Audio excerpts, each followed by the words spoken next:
I was asked a question. I was asked a question by one of my bros, man. He was like, "Say, bro, I see that you changed your life, man. I see that you're not in the streets no more. I see that you're a businessman. You have your own business. You have a lot of things going on." He asked, like, "What is it that made you want to change? Like, why?" That conversation really got deep, man, because I had to reflect back on some things that I've encountered over my life. And like I told him, I learned that whatever controls your environment, your political environment, your social environment, your environment as a whole ultimately controls your thinking, which ultimately controls your behavior and the way that you feel. I learned what the paradigm was. I learned that the paradigm was being shaped, like my paradigm was being shaped way before I understood what it was and what it was about. And it was being shaped by the people who I believe that were the smartest people in the world at the time. It was the people that was in this environment. It was the people that was teaching me that really didn't know themselves. And I put myself back at a 14, 15-year-old mind state, and I'm looking at guys that may be, I look at it now at 18, 21, and I'm thinking these dudes know it all. But then fast forward 20 years later, I see that these dudes are still in the same position that they was in 15, 20 years ago. Still with the same knowledge that they had then, which was none at all.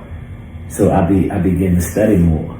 And being impacted by those things that's from my community, because this is important that I bring this up, because being impacted by those things and being influenced by those people in my community and my environment as a whole, whether it was my extended family or my immediate family, because they all was impacted by the crack epidemic at its highest peak. So those were my influences. So ultimately, I became just like those people. And I began to think their thoughts, and I began to dictate their movements and their actions, because those are the people that I want to be like.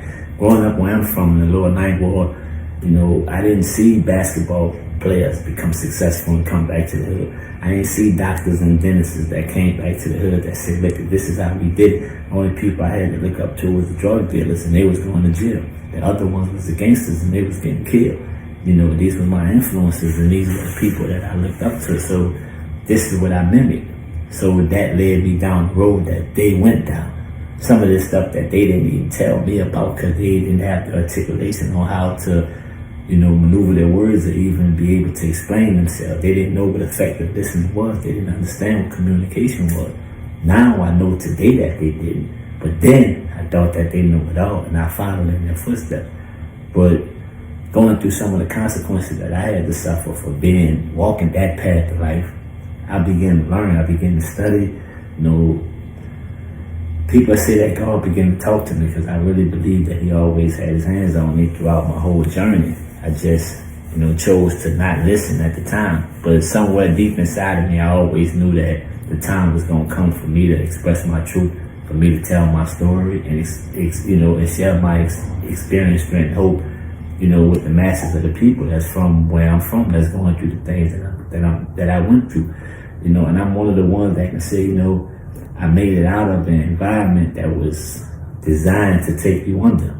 Because the game is true, and the people that I know that come from where I come from and has lived the way I live, there's only a few things happen to us. We go to the penitentiary and do a lot of time in jail and come home and start over and keep repeating that cycle, or we get killed out here in the street, or we end up in the hood drinking beer in front of the stove.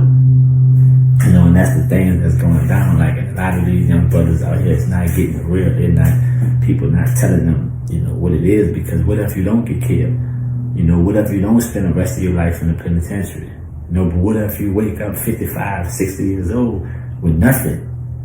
No education, no way to get nothing, when you can't turn to the street no more, when you can't break in cars no more, when you can't sell drugs no more, you can't even work now. That's when things get real. So, I began to learn about the paradigm and how the paradigm was being molded before I was even here to understand what it was. But throughout my journey, it taught me that I'm able to take control of my thoughts. I'm able to control my subconscious mind. I'm able to control my destiny. My subconscious mind has the answers to every question that can ever come into my head. And it brings forth the desires in my heart. I just had to realize what those desires was, what my passion was. You know, I thought my passion was hanging out with a bunch of girls, selling drugs and doing the things of the world, but I realized do not be conformed to the things of this world, but be ye transformed by the renewing of your mind. I understand what that means now.